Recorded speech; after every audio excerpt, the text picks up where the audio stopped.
दोस्तों, अमेरिका के central bank US federal reserve ने 29 अक्टूबर को ब्याज दर में 0.25% यानी कि 25 बेसिस पॉइंट की कटौती की है। इस कटौती के बाद ब्याज दरें घटकर 3.75% से 4.0% के दायरे में रह गई हैं। रेट कटौती के बाद अब अमेरिका में बैंकों के लिए कर्ज लेना पहले से सस्ता हो गया है। ये साल की दूसरी कटौती है।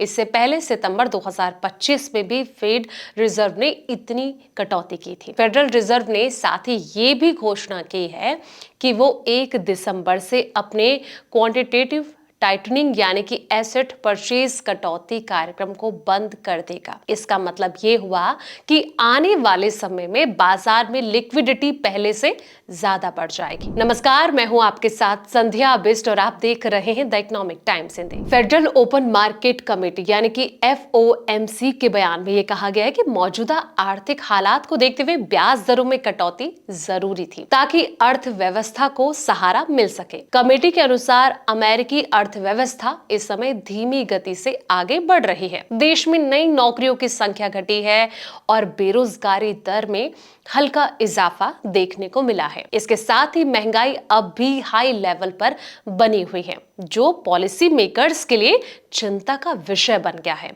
अमेरिका की CPI महंगाई दर लगभग 3% है, जो कि उम्मीद से कम है। फेड का लक्ष्य है कि इसे 2% के आसपास लाया जाए। US Fed chairman Jerome Powell ने कहा कि फिलहाल फेड की सबसे बड़ी प्रायोरिटी जो है वो इकोनॉमी को स्थिर बनाए रखना है। अमेरिका में ब्याज दर घटने का सीधा असर ग्लोबल मार्केट्स पर होता है और इसका असर भारत पर भी देखने को मिल सकता है।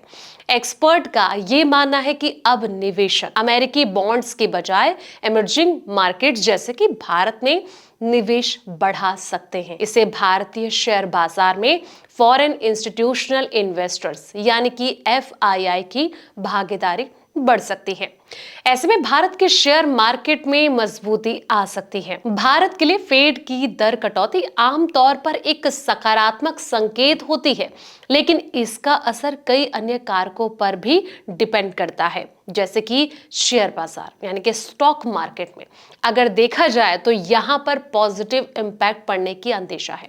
विदेशी संस्थागत निवेशकों यानी कि FII का भारत में निवेश बढ़ सकता है। डॉलर की तुलना में रुपए की मजबूती से निर्यातकों को कुछ नुकसान हो सकता है, लेकिन कुल मिलाकर पूंजी प्रवाह बढ़ने से बाजार में उत्साह आता है। अगला पॉइंट आकलन। बाजार ने आमतौर पर इस कटौती को पहले ही ध्यान में रखा है, इसलिए तात्कालिक रूप से बड़ा उछाल नहीं भी आ सकता है, लेकिन दीर्घकालिक यानी कि लॉन्ग टर्म दृष्टिकोण अगर देखा जाए तो ये पॉजिटिव बना रह सकता है। अगला पॉइंट है रुपए और पूंजी प्रवाह। जी हाँ, ये भी इंपॉर्टेंट है। इसमें भी राहत मिलती हुई नजर आ सकती है। रुपए पर दबाव कम होता है क्योंकि पूंजी का बाहर जाना यानी कि आउटफ्लो रुक सकता है और आवक बढ़ सकती है। ये भारत के विदेशी मुद्रा भंडार को मजबूत करने में मदद करता है। इन्वेस्ट की अगर बात की जाए तो भारतीय बॉन्ड और साथ ही अन्य डेट इंस्ट्रूमेंट में विदेशी निवेशक बढ़ सकते हैं, क्योंकि भारत में रिटर्न दरें अब अमेरिकी दरों की तुलना में ज्यादा अट्रैक्टिव हो जाते हैं। तो फिलहाल इस वीडियो में इतना ही। ऐसे तमाम वीडियोस के लिए आप देखते रहें द इकोनॉमिक टाइम्स हिंदी।